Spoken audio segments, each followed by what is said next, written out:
Well, yeah, it's there we go. There you There we go. go. You're on. Yeah.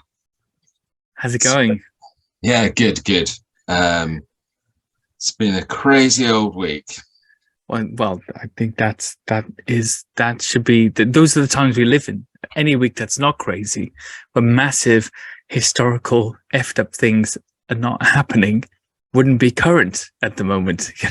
That's just where we are. In the era of the strange and unusual, and in fact, it looking and researching at the things I look at, and researching the things I research, and you too, um, as you do too, seems a more sane and logical world than the one that's surrounding us at the Mm, moment. Do you ever yeah, feel that? yeah. I think something that we're going to be talking about soon on the Monty Zone is the well, I've named the episode "Glitch in the Matrix," and because there's a Mm, lot of stuff that floats around at the moment about this ideology that we're living in a matrix, and mm. people have got evidence of it, and especially mostly video evidence, let's be fair. um, but yeah, sometimes it does feel like the real world is almost like fantasy, especially recently. It's felt a Mm, lot like the real world is the fantasy, because there's a lot of things, not getting too deep and not getting too political, but there's things mm, that have happened in the world that you just think, as somebody who was born in the 70s and mm. sort of grew up in the 80s and the early 90s, um, you just didn't expect the world to kind of go in some of the directions that it has. Especially not after the 90s, which were amazing. Let's face Mm, it. I mean, I thought for a long time that the 90s was amazing because, again, as a 70s child, that was the main sort of late teens to early 20s period for me. And I just thought that was an amazing time in my mind. But looking back on it and searching on the internet as well, there's yeah, so many other people outside of that zone actually have come back and said, no, that was the decade, that was the best. Sort of post World War II, between then and say, let's say 9/11 as the beginning of a big change or something like that, or at least politically speaking or economically speaking, that was the yeah, best decade where everything people got on the best together. People made amazing creative projects and music, and that's still happening. Of course it is. We're slightly out of that zone because of our age bracket, mm, but maybe there's some sense of freedom or optimism that is missing since that time. I don't know. Perhaps. yeah. I think that's why I try to. This is more for my sort of day profession, but I try to keep on top of the kind of generational trends. Mm. So, like right now, the emerging generation, which has been since 2005, is called Generation Alpha. That's the name that they've been given. So they're starting off with the Greek alphabet now after Okay. Generation X. Generation Z, sorry. Said, yeah. Yeah. Oh, we're on to alphas now? Alpha is the new one. I think I've heard whispers that it's not going to go in the exact order of the Greek alphabet, but Okay. there is discussion that the next one will be beta, however. Okay. Um, When does beta start then? If 2005 was alpha, how long do you well, get for that? each Is that a 10-year span? generation, yeah, it sort of goes from, I think, 2005 to 2024. So beta will start in Oh, 2025. okay. But what's interesting about Generation Alpha is that, they're obviously the first generation born in this 21st century Mm, fully. And, the reason why, going back to why I would bring this up is that you were just saying about, how we feel mm, about current day reality or society and how yeah. it's evolved, and, it's not gone the direction that we imagine. One thing that I've kind of noticed throughout my, I consider myself to be quite uh, an observer of human nature. Mm, And, one of the things that I can, say with confidence is that each generation kind of says the same thing mm, about the next generation, sort of two generations yeah. beyond. you know, our grandparents sort of probably said a lot about how, you know, we lived in the 80s and in the 90s and the things that we did, how it was so wrong about, you know, from how they expected. So, you know, where we feel this lack of optimism, it's interesting to keep in touch with those younger generations, because ultimately you don't know what their perception of optimism is. But it was true to say that with Generation Z, there was a very overbearing kind of tone of apocalyptic sort of world for Generation Z, because they were born of a generation where they kind of felt that like the world might come to an end in their lifetime because of the lack of resources. They were born into a world where the world was already talking about how can we stretch out these reserves of, you know, natural resources, and how can we protect the planet. And so it's had this kind of apocalyptic kind of perception of them. They definitely, and this is why they cherish everything about life, and they cherish their bodies a lot more, and they're not a generation that is bigger drinkers of alcohol and things like that, or smokers even. That's true. Yes, or even yes. drug takers. That's another. Yeah, they think that obviously the focus is to make sure that they are as healthy as possible to live through all the possible future challenges. But the good news is that from what I've read thus far, Generation Alpha is a little bit more optimistic, and okay. Yeah, It's good. but there's That's a good thing. But it's not really paranormal, so I won't go right all No, the well, way. it is. But one of my reasons for asking actually is because I've been noticing recently that there are certain types, certain areas or genres even of cryptozoology and the paranormal that particular age brackets of fans or researchers are into more than others. Yeah. Have you noticed in this generational outreach project that you're involved in your day-to-day, have you noticed a specific area that, say, Generation Z or Generation Alpha is more interested in? Is it aliens, is it UFOs, reptilians, cryptids, Bigfoot, or something else? Do you know what? In all honesty, I wish I had, but I haven't. I haven't sort of applied to that far. I think there's certain aspects of how they communicate with the world and interact with the world that plays a big part in it. But, you know, because right now, you know, I'm sure you're aware of it. There seems to be a reemergence of very much this focus on megalodon and you know, large sharks. You know, so we've got the Hollywood movie coming up, Meg 2, yeah, the Black Demon, and the Meg 2, like closely to follow.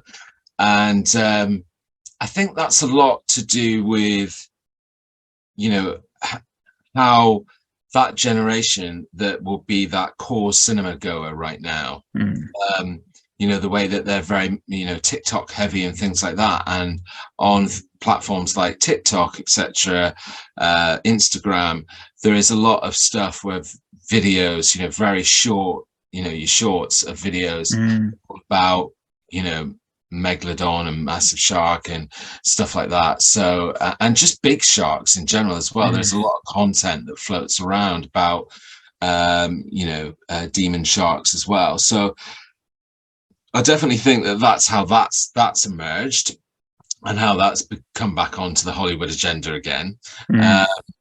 But you know, the same could be said about Bigfoot, really, because there's, you know, a massive amount of shorts. You know, I think, you know, the Sasquatch Bigfoot category is kind of like really heavily saturated by shorts. I would say even more so than ufology. Ufology, I think there's, you know, obviously a huge amount of content out there, but you don't see as many shorts, I think, as you see. That's my observation anyway.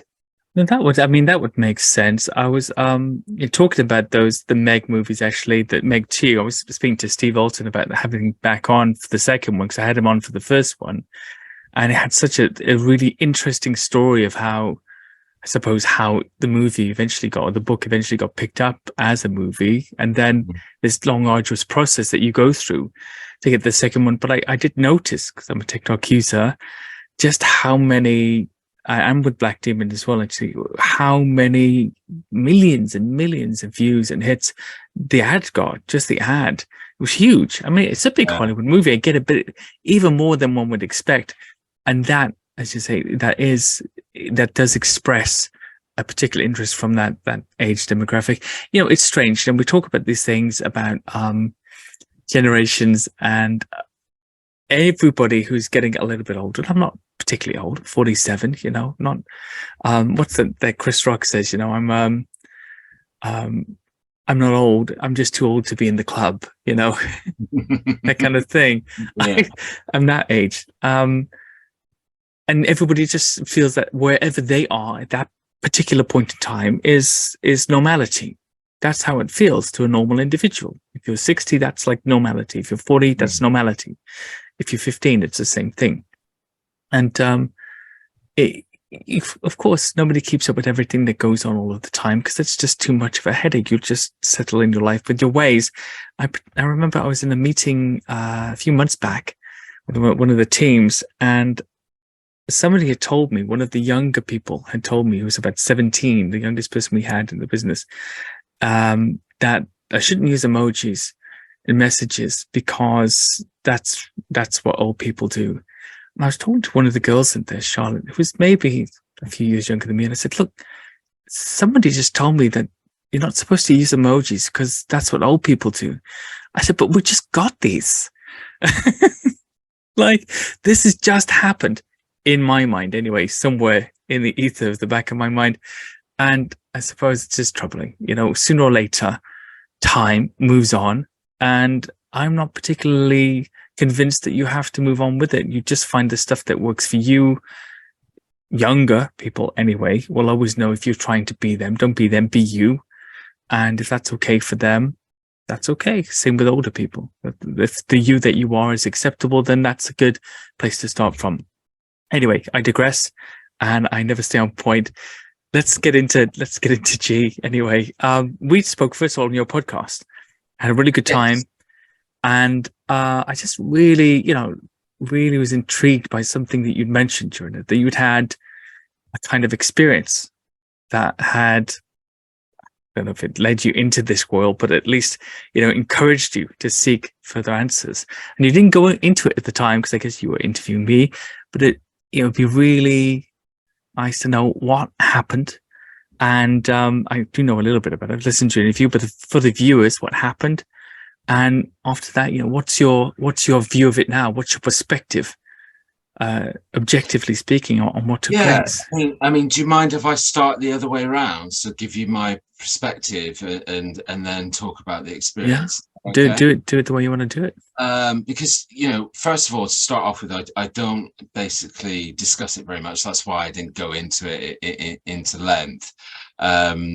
I have discussed it, however, sort of live on YouTube. Well, not live, but it was on YouTube. And that was with Ben from 401 Files. Yeah. And, you know, because I trusted Ben to sort of, you know, have an open discussion with him about it. But, you know, in my lifetime, before that moment, I'd only really discussed it with about 4 or 5 people, like, you know, all the way through my lifetime. So, and, you know, this is spanning from when I was the age of 14. So, you know, quite a few years ago, you know, I'm 48 now. So, you know, it's quite a long time ago. We're in the same ballpark. Yeah. Sure. Yeah. So, but my perspective on it is that I've just launched a new, well, it is a new channel, but it's kind of a solo channel for me. So I do a lot of work or content on another channel called The Vault. But basically, and I'll be continue doing that. That's where we first met on the Vault sessions. But with the new channel that I'm working on, it's just me. And one of the things that I want to kind of drop on there is a documentary that covers all of this and the experience that you're talking about. Because in that documentary, I really have to open up to how it's really hard for me, because being quite an open-minded skeptic, there's a lot of things that I can say about my own experience that make me question it, if that makes sense. Yeah, it does. But the overriding feeling is that this is sort of 30 odd years ago, and I still can't forget about it. Like if you go down that avenue, just as an example, that my experience was a dream. Well, I can't think of any other dream from 30 years ago that I remember, if that is. But there's lots of different things that, across both kind of looking at things logically and using scientific background, you can explain a lot of it away. So I can't deny that. Things like sleep paralysis and things like that again is something that I've explored. But I've also explored ufology as well over the years, and looked at similarities between cases, because obviously my case would be classified, or my experience would be classified as a close encounter of the fourth kind, because it involved abduction. But it's very difficult for me to kind of explain the experience, because it's almost just a collection of memories. But those collection of memories were stirred by seeing something, not at the time. So I think it was a couple of days later. I don't know if you've ever been sort of had a bit too of a heavy night out and drank a lot, and then sometimes you don't remember the night before, somebody says something, and then all of a sudden the little flashes come back, but there's still gaps in there that you're missing. It very much, was like that, in terms of, but it was a lot more overwhelming. All these memories just came flooding back. But, so I don't spend the whole hour talking about this. I'll try and shoot through it as fast as possible. No, take your time, G. It basically, I met a friend in school at a lunch hour and saw something in a newspaper that was in the vicinity. We were in a sort of teacher's office, and there was a newspaper on the desk, and I opened the newspaper, and the picture that I saw in the newspaper sort of made all these memories come flooding back. And it was such a strong feeling that it basically kind of made me run to the toilet and throw up. And I said, and I've said to people before, like, maybe it was like a first panic attack, or that's very much what it kind of felt like. But I then didn't talk to anybody about these memories that I had for a good sort of roughly about 3 years. And the first person that I discussed it with was actually an American friend, because I was living in America. I'd lived in America for almost 2 years in Phoenix in Arizona. And one of my friends over there was, got the conversation got into, the things that he had seen in the desert, in Arizona. And so because he kind of opened that door, I then felt comfortable for the first time ever to talk to somebody about what I'd experienced. But I'll try and go through the memories for you in a kind of sort of linear fashion. So the first memory is I'm face down on my bed in my, obviously I'm 14 years old. I'm living at home with my parents. I wake up, I am face down in the bed, and basically it feels like I'm being pushed by a really heavy weight down into the bed. But I'm also sensing that I'm really, really hot. And then I also sense that there's this really strong sort of like almost like baseline noise, like just a total constant humming that is really, really basic. And so I try to sort of turn my head to sort of see what it is. But imagine trying to turn your head when somebody's pushing on the back of your head and pushing you down. That's kind of what it felt like. It felt like really hard to do. When I did do it, I noticed that the room was completely and utterly filled with like the most insane bright white light. The next thing I remember is that I'm stood up outside of my bed, but I'm not really in control of what I want to do. I can see, but I can't make any noise. I can't talk or anything like that. I don't see anything except this incredible bright white light, but I also still have a sense that I'm in my bedroom, or I'm in my childhood room. And then I just sort of see a shadow sort of go from one side of the room to the other side, like width length. So I'm looking down sort of long ways, and it sort of crosses over like that. But it's just a blur of a shadow. I don't make out any detail or any identity of what it is. But where it stopped and went out of my vision would have been behind my cupboard in my bedroom.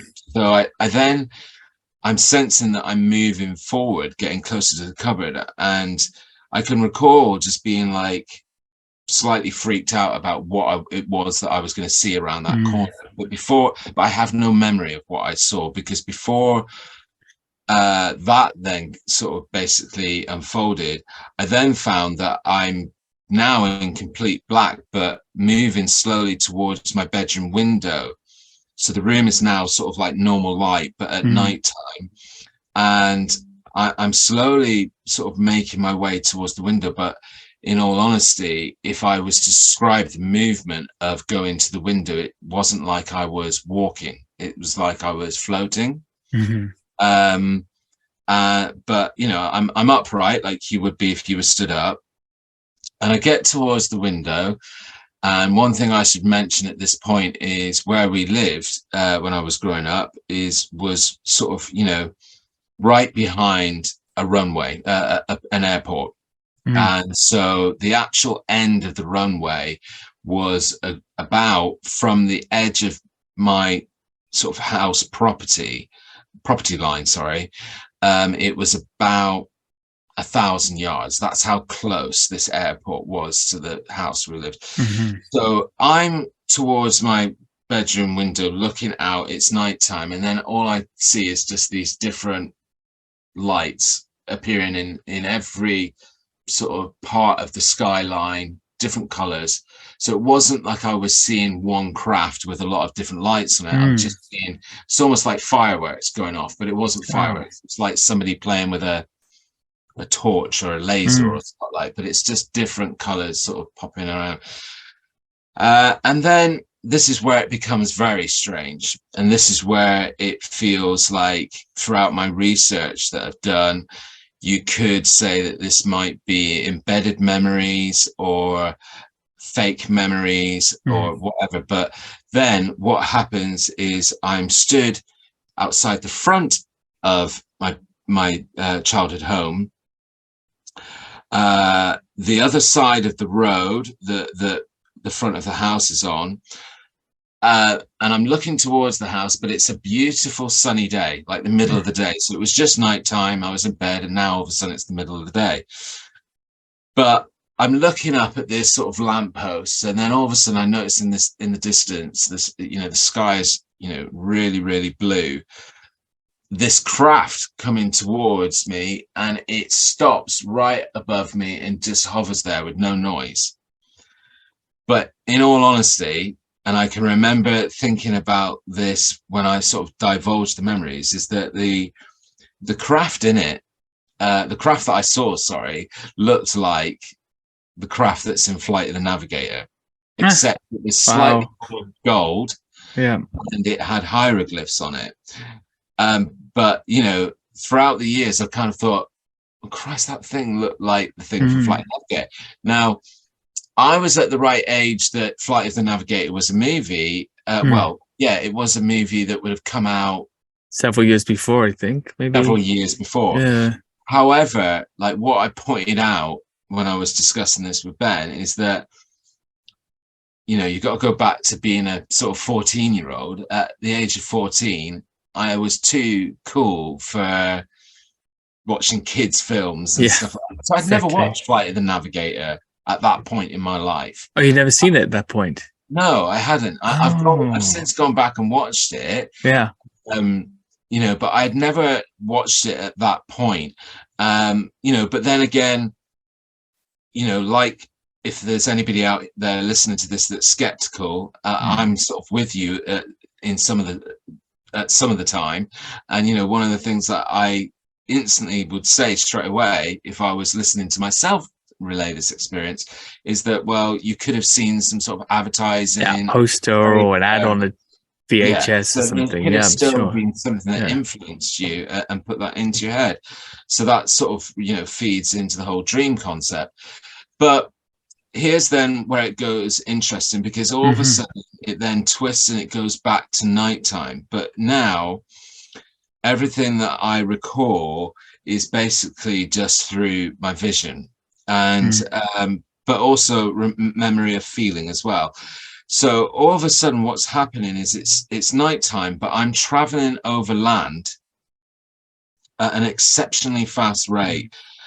But I get the sense that I'm in some sort of craft, and I also get the sense that I'm being pushed upwards, which is kind of like the anti of gravity, like because the way that I was looking down at the ground, if I'm being pushed up, then I'm being pushed up against gravity rather than being pushed down. So, but I felt like I was on the ceiling or the inside of something, and I was looking through a floor, but the floor was kind of transparent at times, so I could see this land just passing by really, really fast. And it felt like the G-force or the seeing the land pass by so quickly just made me kind of pass out. I can recall thinking, I've got to close my eyes, I've got to close my eyes. And then all of a sudden I then have a last memory of basically waking sort of up, but being really strong in the sense that we've now stopped moving.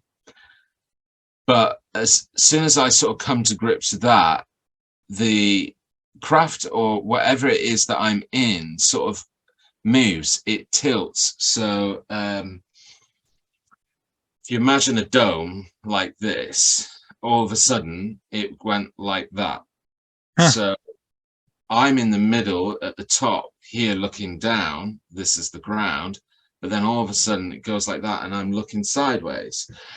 And when I get to the point where I'm looking sideways, all I can see is this field at nighttime, and I'm seeing this craft landing in the field. Now, if you wanted me to describe the craft, it was about 10 meters diameter, but just looked like a slab of iron, like dirty metal. No flashy crazy lights, nothing like that. Had a little square in the middle of it, but again it just looked like pure metal. It didn't have any windows or anything like that. And I just saw it land in the field, and so that's where my kind of memories end. But if I take you back to the beginning, and you know, this was all kicked into place by me seeing this new picture in this newspaper. The picture in the newspaper was of a crop circle in a field, and the field that this crop circle was in is the same field that I saw the craft landing in.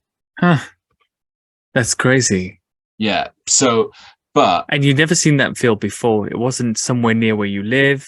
Nothing you're familiar with apart from in the vision of the abduction. Is that right? Yes.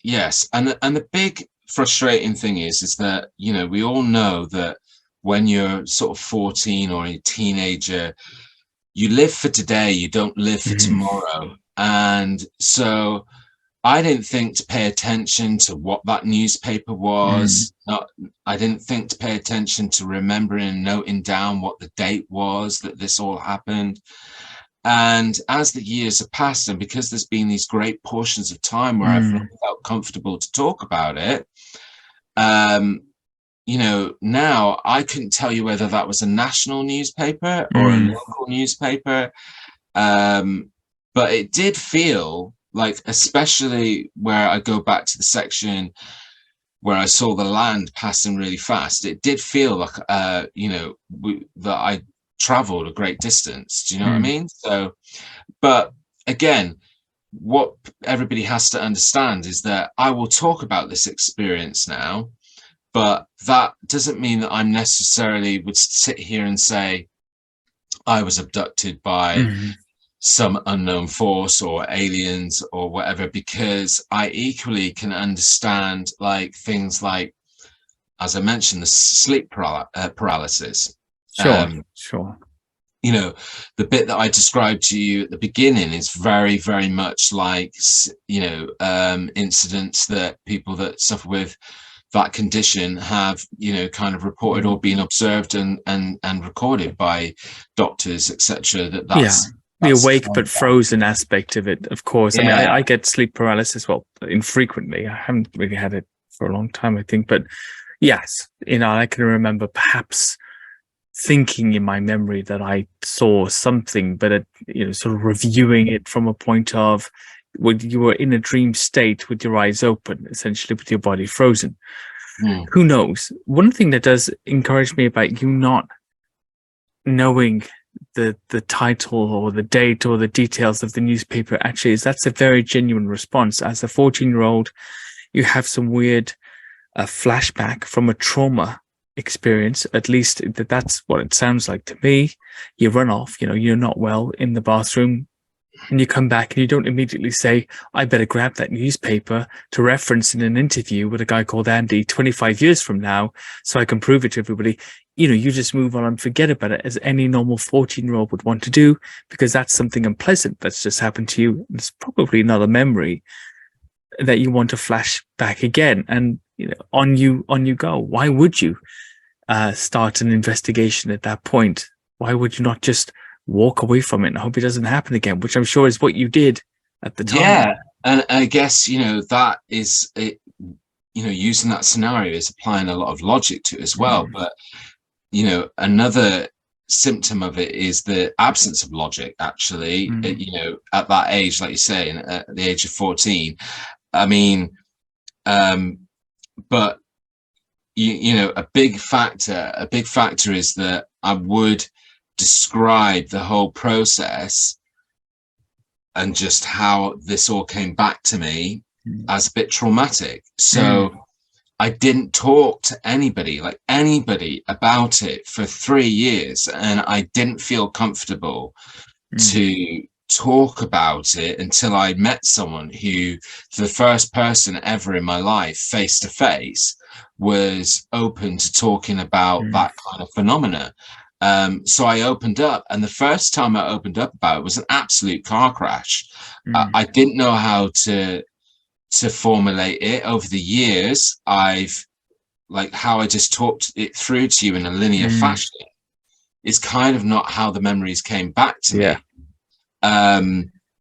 And if I talk about the memories in the way that they came back to me, it would make even less sense, and it would be utterly chaotic.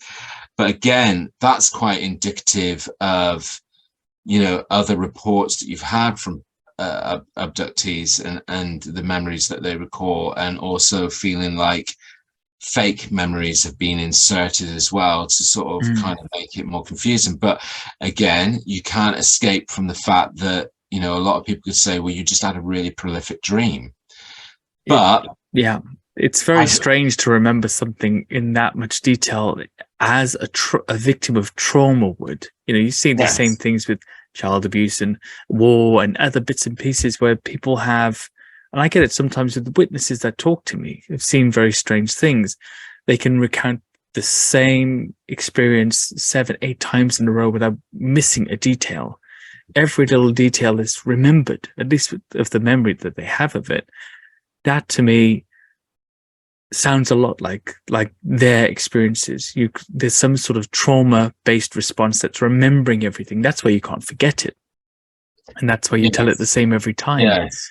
There's been quiet periods of my life where I've been able to kind of almost put it to the back and just like, not forget about it. But then I keep coming back to it, and there is a sort of still an element of it that's quite traumatic, because it's traumatic because I can't solve it. I can't explain it. And this is why I want to try and do this documentary, because the core part of this documentary will be to talk about the experience in a little bit more detail and try and go into it. And I'm hoping that I can use some sort of visual aids to really set a kind of tone so people can understand it a little bit better. But the main core of it is that I want to hunt down this newspaper article and the picture, because if I'm able to find that, I mean, I am a bit scared, and that's why I put it off and put it off and put it off, because I think if there's an honest part of me, I'm a bit petrified that I would find it. Because if I did find it, I think I don't know, quite right now how I would process that, because it would be kind of like, for me, not for anybody else, I would understand how that's not an essential criteria for somebody else to believe in my experience, because ultimately they could say, well, you just found a picture from that same year, of a crop circle, whoopee-doo, anybody could have done that.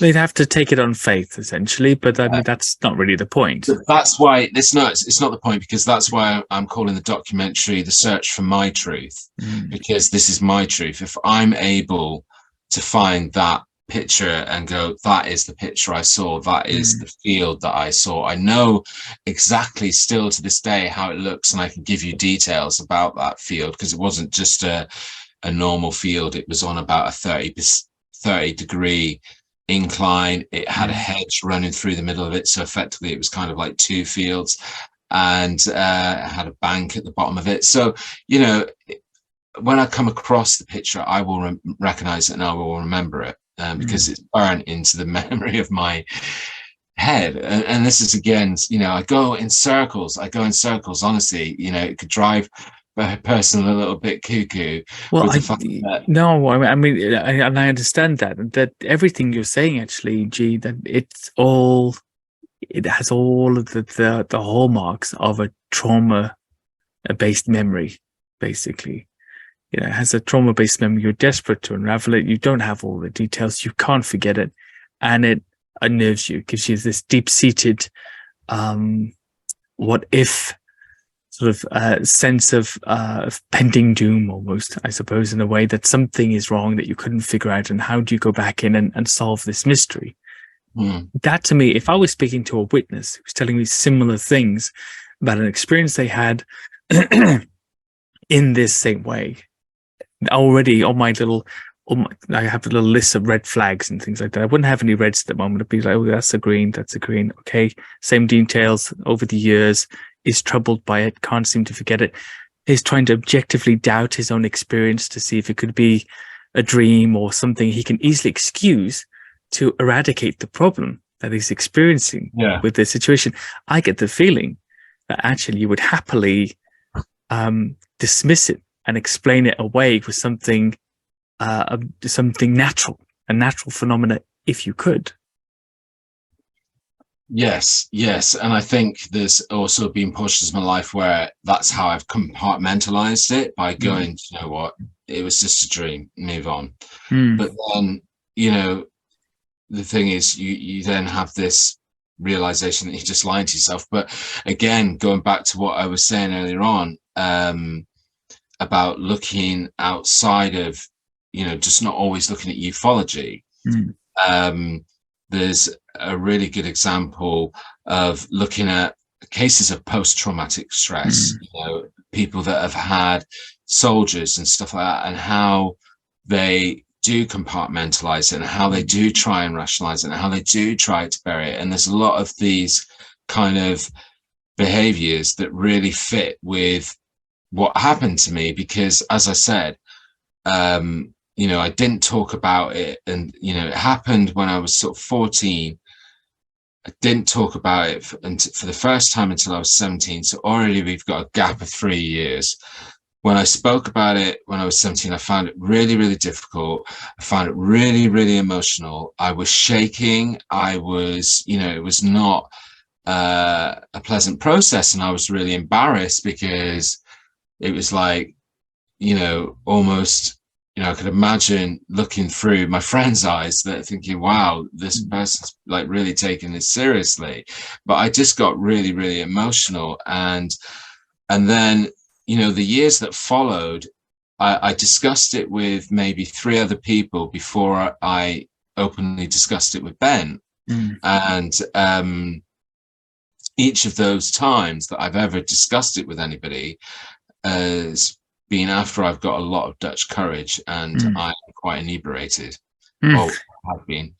Yeah. Sure, that helps. Yeah. Yes, because it helps deal with the, like, sometimes, you know, I definitely think it was really, really cathartic talking about it with Ben. I was so nervous running up to that interview because I just thought, but, you know, that's the great thing with time and age, and, you know, and especially the last 5-year window where I've been doing a lot more research into both paranormal, ufology, cryptozoology, but also keeping that keen interest that I have and what we kind of try to deliver on the vault as well, of having a real interest in science and you know, scientific discovery and archaeology and all these different areas. And, you know, what it's allowed me to do is just, I guess, be comfortable with the fact that I'm sat in the middle at the moment. You know, there's nothing wrong with saying, do you know what, I'll hold this here and I will continue to talk about it. I will continue to discuss it. I will continue to try and process it. But at the same time, I need to continue to investigate it. I need to continue to kind of try and, you know, deliver an explanation.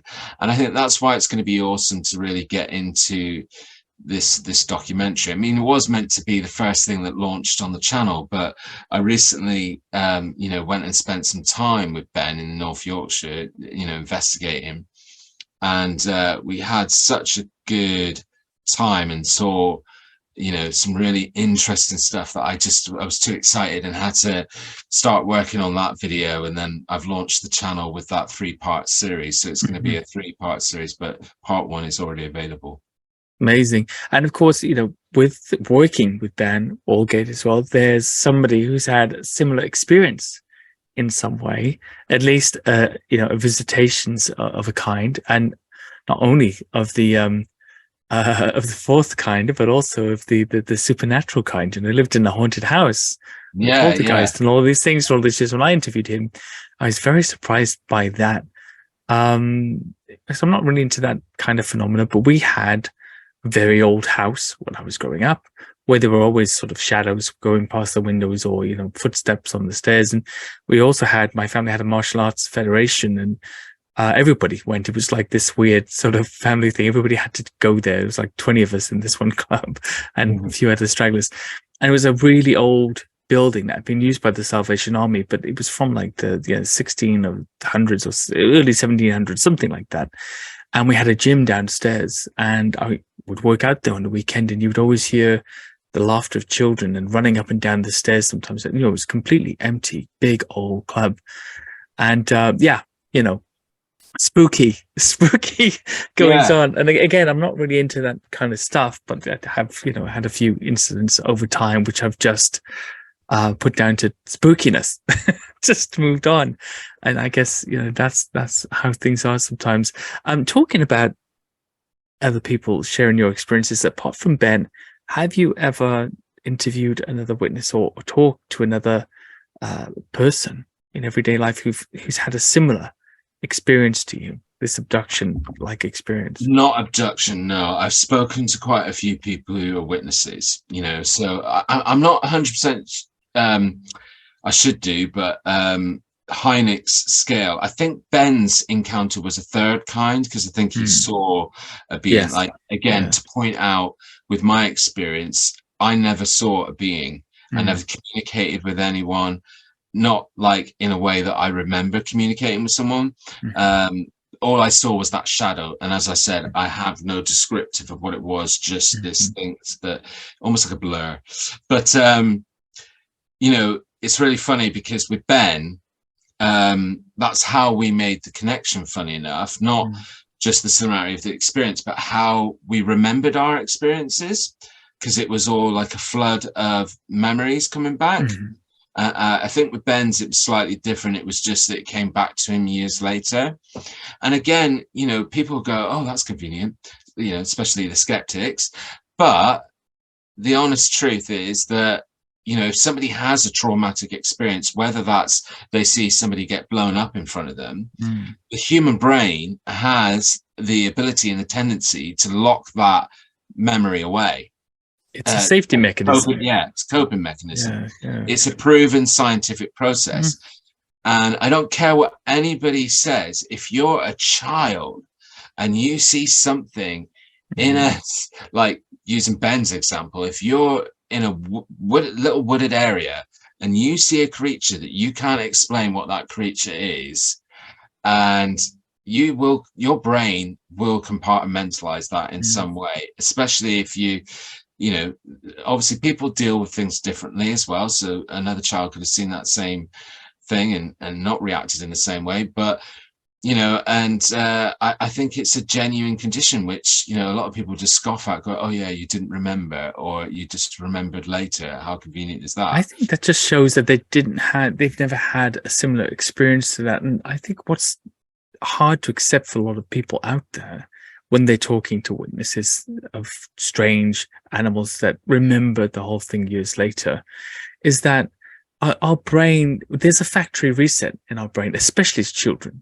There's a daily factory reset. You wake up with the same positivity every day to reset, and that factory reset loses its power as you get older. You can't wake up with that same reset so often anymore. But when you're a child, you definitely can. That's why children, you know, go through such an unimaginable thing sometimes and come out the other end without any, outwardly anyway, significant damage. And then years later, you know, they hit 40 or something, they have a few of these trauma memories start flooding back in because the factory reset's not so strong anymore. And then it all comes flooding back, and people say, oh, this happened to me, or I was abused, or you know, I was beaten up, or whatever happened, you know, I saw a ghost, an alien, or this or that, I was taken away. Bigfoot used to play with me in the garden on our property in Australia. I listened to one like that recently when I was a kid, and the mum used to come, and the child, Yowie, used to play with her. This girl listened to this whole interview, and they were like, didn't you think that was unusual? And she said, no, I was just a child. In fact, I didn't even remember it until years later when I came back to the property. And it all came flooding back to me because our brains are primed to make things normal. And the things that aren't normal, we just pick that out and carry on with the normal things of the day, you know, school, homework, TV, whatever the thing is that you're into, and then on you go. You know, it's business as usual. That's what people don't understand, in my opinion.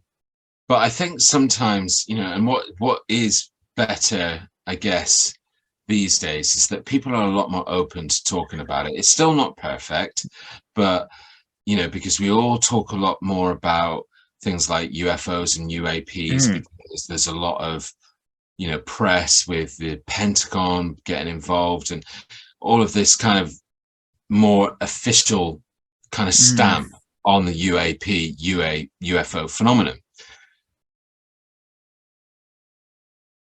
Abducted from your bedroom as a child is a completely different conversation, and a lot of people still are not open to listening to it, but more than, you know, in the past, certainly throughout my lifetime. And I think that has a really positive you know, positive impact. And I guess it could be said for any sort of category of the paranormal, whether that be, you know, cryptozoology or anything like that, because people talking about it more openly adds to the investigation. Because the more people that say come forward and talk about it, and then have some sort of similarity in how either they brain has processed it, or how what it was that they experienced. It all helps feed into that study, right? And just that pool of research. And so I think it's a good thing for people to talk about it. And I can't see any negativity to it, other than some people are extremely skeptic about the whole thing. Yeah. Yeah, sure. The way I like to think about it, G, is that in the same way when I'm talking about Bigfoot or Nessie or something like that, is for many people out there, I'm literally saying to them fairies and goblins and ghouls and ghosts and genies. And I might as well be saying those words. Mermaids are everywhere. I might as well be saying that to people, because it's all in the same bracket to them. And it's also another safety mechanism that people have to believe the world has been assessed in its entirety, and every aspect of the world has now been discovered and explored. And you can Google this, that, and the other, and come up with the answer for whatever scientific evidence there is to support everything. And yet, those things in the paranormal that are out there, whether they be UFOs or ghosts or strange animals, that leaves a gap. It leaves a gap in the defenses that people have. They don't want to have to deal with that gap. And plus, some unfortunately affected persons, sometimes with severe mental health conditions, also claim similar things. So it's another defense against entertaining, or I suppose encouraging a fantasy in somebody who's severely mentally disturbed and might not benefit from your endorsement of their delusion. So there's all of these aspects for the normie, if you want to call them that, out there. Now, you talked about the UAPs and governments talking about that stuff, and I was surprised a year or so ago when I think it was the ex-Israeli head of was either the Air Force or was the military, actually. No, it was their space program, in fact. And he came out and said, aliens are real, they've made contact with us, and we're all going to find out more about it pretty soon. All your governments are hiding in. And all of the newspapers gave him a lot of airtime. And I was like, oh, that's a bit strange that they're giving him airtime. And nobody's saying, check out this crazy guy. The ex-Israeli head of the space program has gone crazy. Nobody's saying that. They're like, oh, really? That's interesting. And as you say, Obama comes on and talks about it and says, oh, yes, there could definitely be UFOs. We've seen evidence. Trump alludes to it. People in the British the space agency also allude to the possibility and start releasing files. Remember all those files that they released, the UK government released. Why do you think that is? A lot of people are saying it's because there's some sort of contrived emergency that they're either trying to bring to our attention for some future scam or some future, massive spending on defense. Or what do you think it could be? Look, I mean, probably the realm of ufology is my top expert kind of category within the paranormal content that I do. And so I've, absorbed a lot. I mean, you were talking about that, official from Israel who came out with that announcement. There's a lot of stuff like that that's happened, and then a lot of scientists that have come on board with, people like A.V. Loeb, and his sort of endorsement of I always get the name wrong, the Amamamu or something like that, the big rock that came into our system, into our galaxy. I can't remember the name of it now. It's a long name, and it sounds like some sort of Native American tribal Momoa or something. But anyway, there's definitely a sense that, for me, the overriding thing, to get to my point, all the research that I've done is pointing me towards some sort of neutralization, where it is kind of just trying to climatize us to the concept. Yeah, that's what it seems like. Yeah. Basically, when you think about the world that we live in now and how we're already immersed into technology, there is no photograph, there is no video footage that anybody is ever going to watch, and 100% of the world population are going to believe that it's true. And they've got good right to, because special effects and things like post-editing, AI. so AI, it's got so advanced that nobody is ever going to 100% believe it through that format anymore. And so, you know, the only way in which everybody in the world would believe it in aliens right now, tomorrow, all at the same time, is if every single TV channel was taken over by an emergency broadcast. They could look out the window and see the craft hanging there in the sky over their capitals or whatever. That is the only way that people would believe. But that would also cause mass panic, mass chaos, mass craziness, right? So I think there's another slow constructed way. We're getting a lot of evidence that people know that contact has already been made. Technology is possibly being shared. I mean, again, depending on how far you're willing to go down the conspiracy rabbit hole, you know, a lot of people question our technological boost and how did we, you know, advance so quickly from, you know, the microchip to the next stage in just a span of like 20 years. And again, people will, you know, the conspiracy theorists will say that it's because there's been some sort of injection of interference and technology shared. And again, that is a lot about, in the UFO community, that's a lot what it's about. Area 51, Rendlesham Forest, Roswell. It's all about, we've captured this tech, we're in possession of it, we're aware of them. But also what's really confusing, and I've covered this in one of my videos, is that a lot of their dialogue right now, like the Pentagon and the US military, a lot of their dialogue is almost one of surprise, like, oh my God, we don't know how these things are doing what they're doing.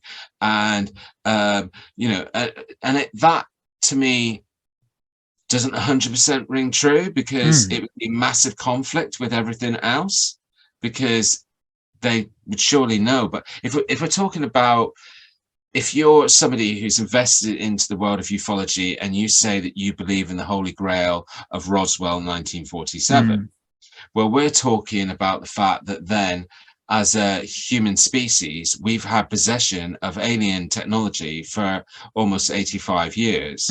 So why all of a sudden are people in the military and the government of that same country going, oh, absolutely. So there's just something that doesn't add up.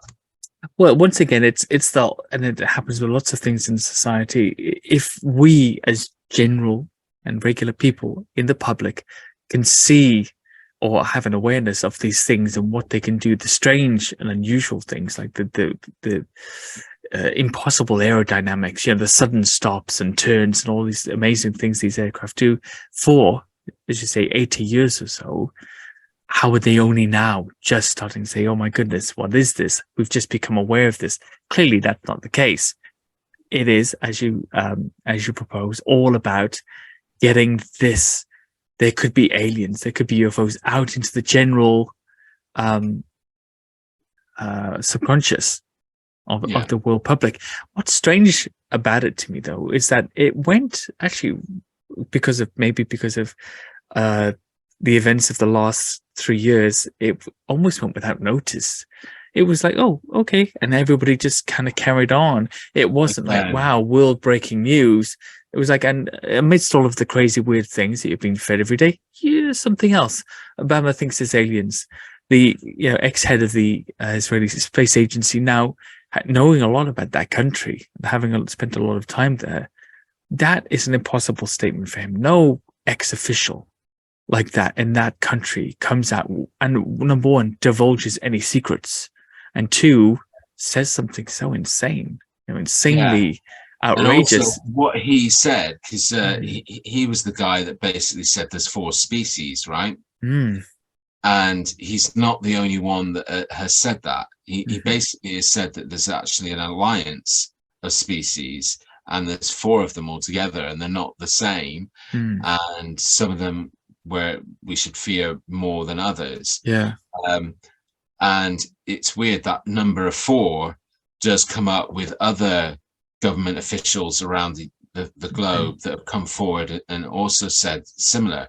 There's a retired, I think it's either an American or a Canadian politician who also has basically said that he overheard. Yeah, it was a Canadian politician, and he was doing some sort of collaboration with the US government, and he overheard them talking about these 4 different species in this kind of alliance. Like, you know, the sense is that the word alliance is used, that there are already 4 species that have got an alliance, basically. And so that's interesting, because it's a common theme that keeps coming up, and it's coming from government sources. It's not just coming why from, do they want us to know that? the National Enquirer or something. What are the 4 species, G? Do you have it doesn't go into in the stuff, because, you know, again, in the world of ufology, there's, you know, a lot of different catalogued you know, common species. So, like, you know, the grey, the lizard people, that's also, you know, the lizard people are almost as popular as the greys in the number of reports. But also you have the humanoids. So there's also a species of aliens that are meant to actually look quite a lot like us, and they also are believed to be connected to the Men in Black, because the Men in Black are described as being, you know, in most cases they've been described as looking just about human. You can tell that they're not human. So yeah, but I mean, in these articles that I'm talking about, or the revelations that these politicians have made, they've not gone into that detail. It's more been about names rather than descriptions of species. And certainly one of them, if not both of them, I think, haven't said that they've seen it themselves. They've just overheard other people talking about it. But again,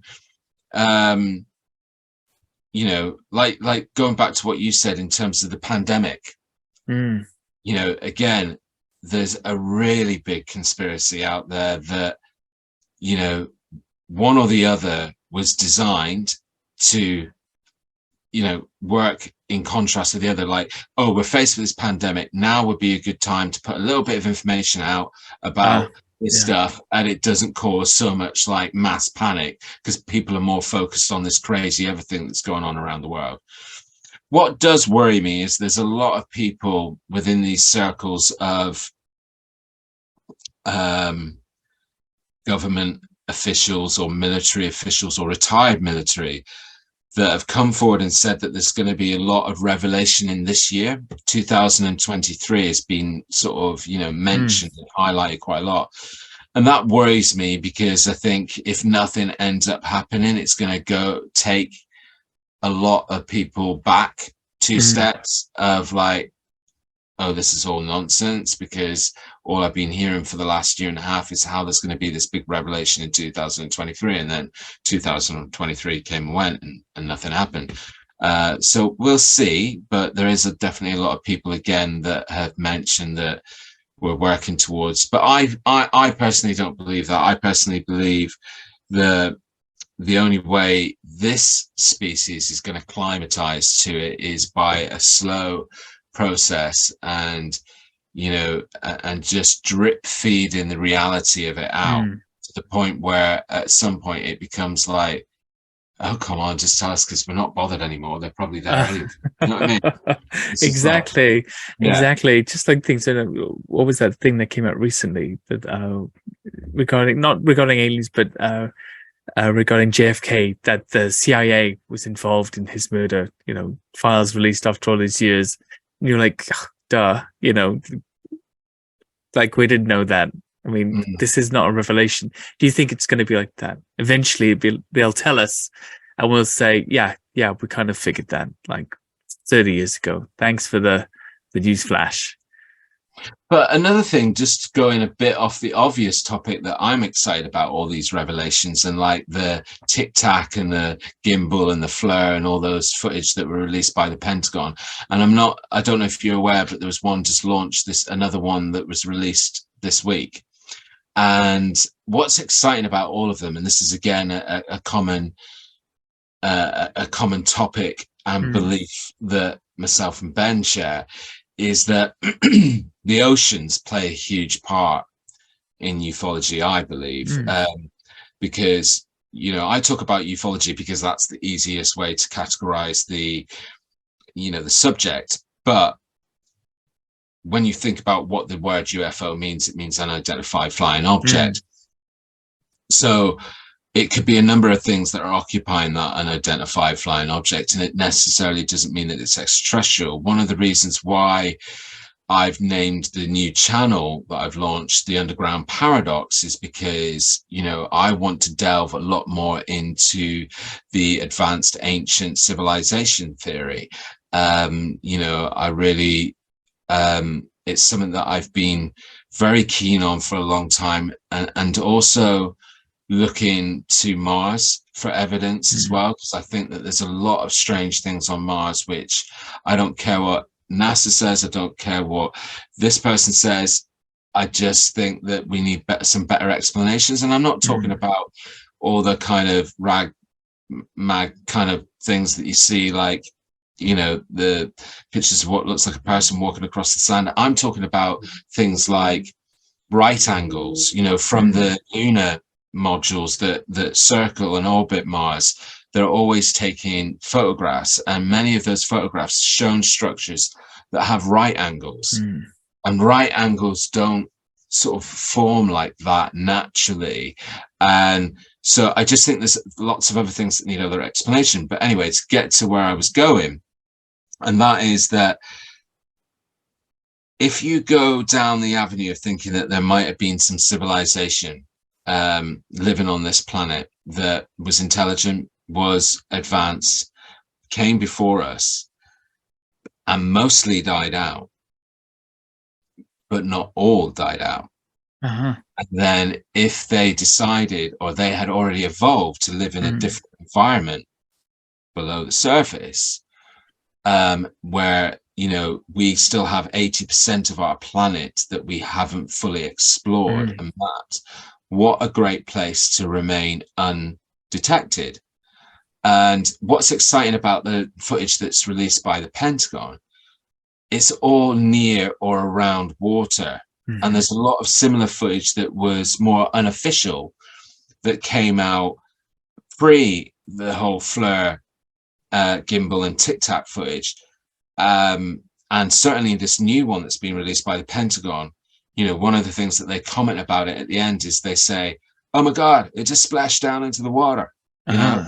And that's the second one now where they've seen it moving both in the water and out of the water, almost like the water isn't a thing to it. It's like, again, if you go down this realm of, if you go down the realm of, I'm sorry, I've just had a mind blank, the guy from Area 51, the guy who claimed to work in Area 51. I'm trying to remember. He's been on all the podcasts. Yeah. And we'll put that in the description.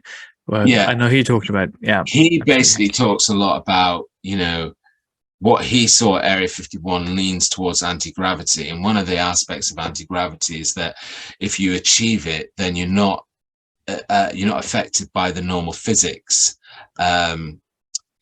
I can't believe I forgot his name. I've done so many episodes on him. It's crazy. Bob Lazar. I'm just Googling him. Bob Lazar. Bob Lazar. That's it. Yeah. Sorry. Yeah. Crazy that I forgot his name. Yeah. Same. Yeah. So, you know, he talks about this anti-gravity. And again, if you were to achieve a vessel that could achieve anti-gravity, then it would break all the laws of physics in terms of, like, water wouldn't be water, air wouldn't be air.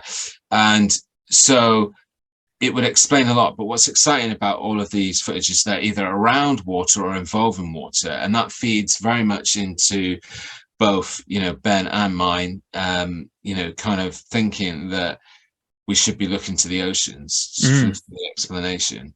I think that's an amazing line of inquiry, and of course, as you mentioned, what better hiding place could there be than the deep ocean? Yeah. If they were equipped to people, and then it's just extending that thinking that they've always been here, like they've been here longer than we have. So they're not alien. Where people then think, especially a lot of the skeptics say, well, there isn't a species that could travel that far in space to get to us. It's just not possible. It's scientifically not possible. But what if they were never from anywhere else? What if they've always been here? That's theory is growing in popularity all the time. Actually, Earth aliens. That another species of some kind of something. Done an episode on Billy Meir. And Billy Meir almost says the same sort of thing. I mean, he does claim that the people that he interacted with come from areas called the Pleiades and like the Knoll system and stuff like that. But actually, what he does is he refers to them all as alien humans. These are the very Nordic-looking. Yes. And again, that's your very humanoid. When we were talking about alien categories earlier on, your Nordic is your kind of humanoid, blonde hair, blue eyes, very pale skin. But again, it's all interesting. I'm not saying that I believe in it all. I just find it incredibly interesting. It fuels me still to this day to continue researching and learning new stuff. I think it's a fascinating subject, and I think it's so fascinating because similar to other disciplines like I suppose like ghost hunting, like cryptozoology, there are so many witnesses, so many credible witnesses. And of course with UFOs there's so much footage. Footage can be disputed, but we're running out of plausible explanations for things, I think. Yes, now we have drones and other bits and pieces that could be spotted in the sky and perhaps could be mistaken for something from time to time. Most of these craft at the scene, I mean, they are an aerodynamic impossibility. Most of them, they move in a way that can't be explained with the current technology that we possess.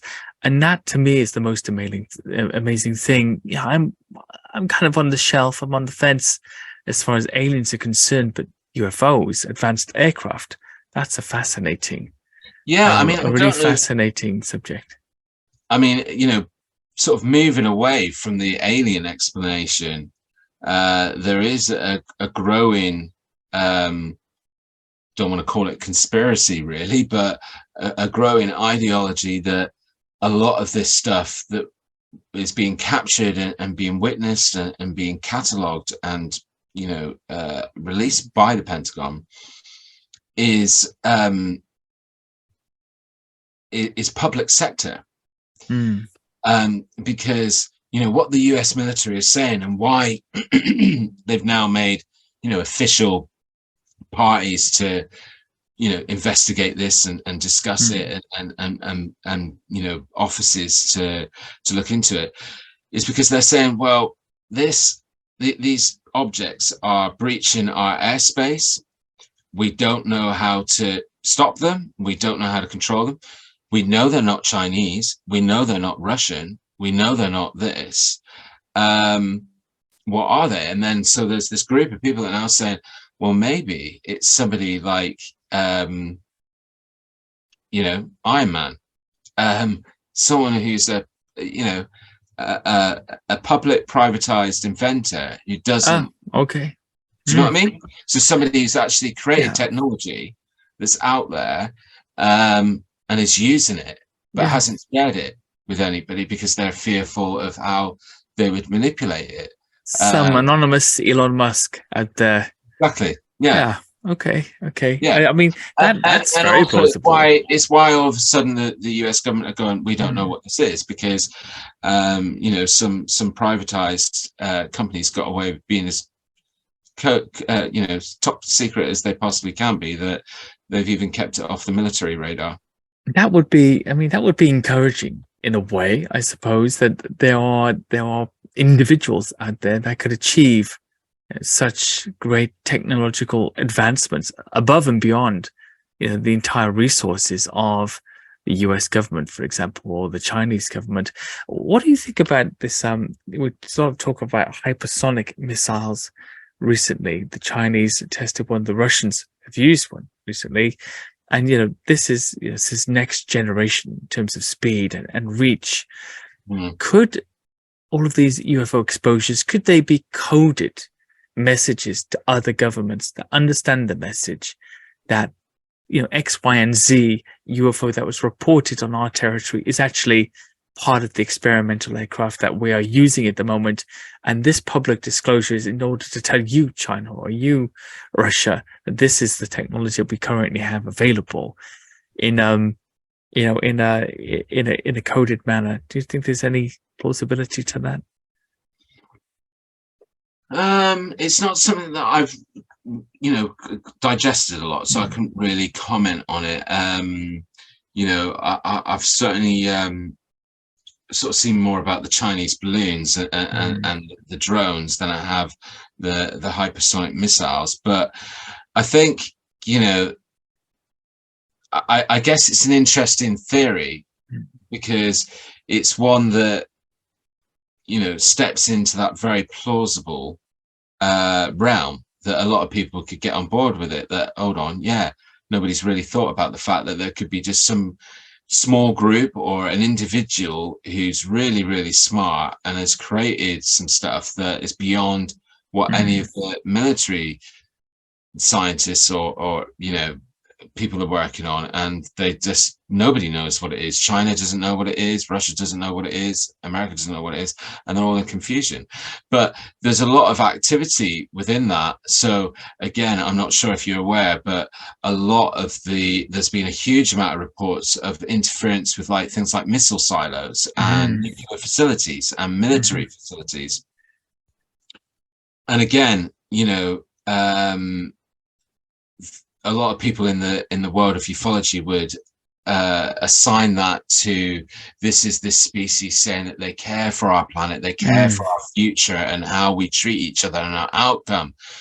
But what if it's just a little bit like the hackers that you get online, that they're just these people that have invented this technology and want to go, do you know what, let's see if we can get in and be a real pain in their ass and switch their missile silos off and just feel so great about ourselves that we've got this power that we can control military silos, etc. And they're just messing with them and just being a technological pain in the ass. I don't think that's beyond the realms of possibility. I mean, there's been so many examples of similar things in the past, of people just getting in for the prestige of it. Remember that guy that I think he was slightly autistic or something like that, hacked the Pentagon mainframe of some kind, or one of the CIA mainframes. They wanted to extradite him to the US to he's originally from the UK, isn't he? Yeah, he's from the UK. He lives at home with his mom, and he's just a really autistic guy who had a superpower and did it because he just wanted to see if it worked. Without any real concept of, once you got in, that you are essentially poking this big giant bear with a massive military intelligence apparatus that will find you. And that must have been a big wake-up call for him, when that knock came on the door. It's like imagine Tony Stark, but towards the end years, where he was a lot more concerned about the impact and sustainability of his network rather than when he made war weapons. Imagine if there's an entrepreneur out there who has this real ecological message and says to himself, I don't want to share this with the militaries of the world because I just know that they'll abuse it to create war and use it for bad stuff, so I'm going to keep it to myself. A kind of modern day Nikola Tesla, right? I mean, look at that guy. Apparently, allegedly, there's so many conspiracies about what he created: free electricity and all everything else, death ray, whatever else came with it. Who knows if he did or didn't? What's for sure is that guy was shut up and put up and sort of tossed away to make sure he couldn't do anything else wonderful and beneficial for the world. I think, G, maybe we should wrap it up, but I just wanted for you to let everybody know where they can find you, how they can get involved, where they can find the podcast, especially, and the new project. Yeah, so basically, as I say, my main channel is The Vault, which you can find on YouTube. Hopefully, Andy can put it in the link, or in the description, sorry, the link in the description. And then, as I was mentioning earlier, I've just launched a new channel. It's called The Underground Paradox. So again, I'll share the link with you, Andy, if you wouldn't mind putting it in the description. The work that I do on The Vault is really something that's really taken off really well, which I'm really enjoying, is my story time episodes, which is basically just where I tell a story around, whether it be cryptozoology related or haunting and ghosts or UFOs. It's just a simple story throughout the history. So some stories come from the 1940s, some come from 2010, and it's just to relax to, just to listen to a story, almost just like a visual podcast. And they're going really well, so I enjoy them. And then obviously I met you and you were a guest on the Vault Sessions, which is about to start taking off again in June. Because I obviously had the break for the wedding, but so I'm getting back into it now. And my first guest coming back is going to be an author called Kevin Hines, who's been an author of the book Plymouth Hauntings, and he's a paranormal investigator. So he's joining me as a guest. I obviously do the G-Star Vault episodes as well, and that's really where we just break down and look at footage or claims that people have made and try and break them down and give some examples of theories. But the stuff that I'm doing with the Underground Paradox is going to be more location based. So it's going to be really me out investigating, being on location. And that's why it wasn't the original plan, but it was a great plan to launch that channel, which launched last week. And it's launching with the 3-part series with Ben Walgate from the 401 Files, where I get out and investigate the North Yorkshire Moors with him. And we find some crazy stuff. Wow. The first night, I don't know if you've watched part 1 yet, Andy, but there's some strange paranormal stuff that went on there. But what we found on day 2, I couldn't have even expected it. It still weirds me out to this moment. It's not in the area of ufology. It's more in the area of the occult, which is really scary. And again, it's not an area that I've really kind of given much credence to before. But having found this location and had this experience, I've really revised my thinking on that.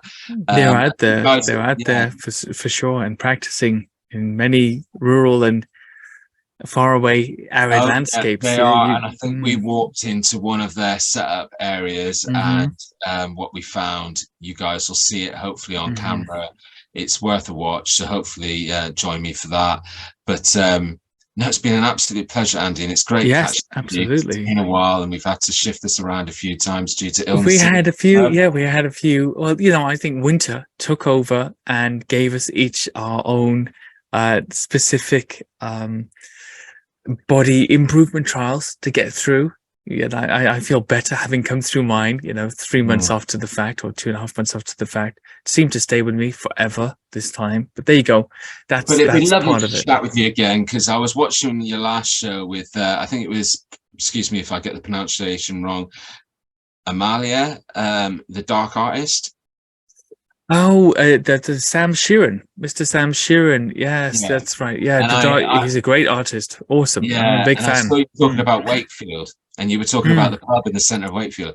And I do know Wakefield, and I do know. Oh, do you? So we've got a lot of things that we can talk about in the future. How do you? What did you go to university there? I didn't go to university there.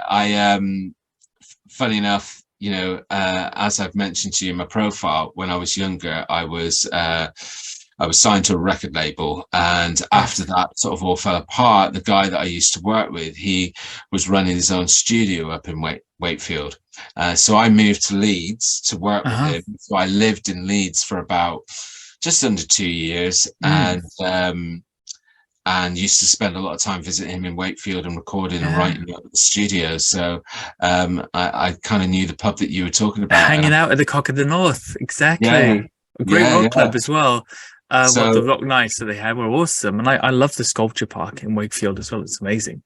You know, I feel that we've really delved into ufology a lot in this catch-up, so it'd be lovely to catch up with you again and go down more of a I'd love to, absolutely. I mean, I'm always up for. I've got a great deal to say about the Wildman phenomenon. So, well, I think that would be awesome if we rebook that. Actually, now I'm actually doing a lot of interviews with European Wildman researchers at the moment. Just done a recent one with a Portuguese researcher that also went to the Navarra forest in the Basque Country to look for the harrowing, the Basque Wildman. I've recently been interviewing. I'm going to put out on Saturday, or last Saturday for anybody watching this.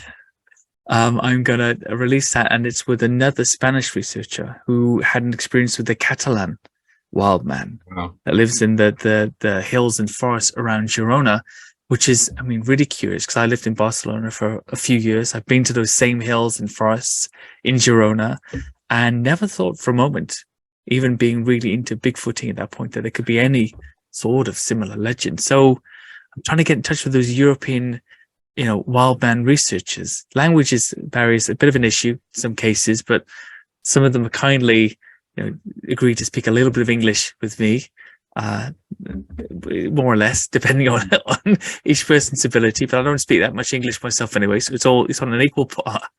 And I think it's going really well. So hopefully we'll find out lots more about that. Yeah, well, I'll watch out for it. It sounds really, really enjoyable. And so as I say, we'll catch up sometime. And then maybe hopefully I can get you back on the Vault sessions again. But it's been an absolute pleasure catching up with you. It's been awesome, absolutely. Gee, thank you so much. And keep going. I wanna find out. I want to get that. I want to get that declaration, that statement. They are here. We know what they are. Brought to you by Gee-Redvers Chinn. Take care. I can only wish. Yeah, you too. Bye bye.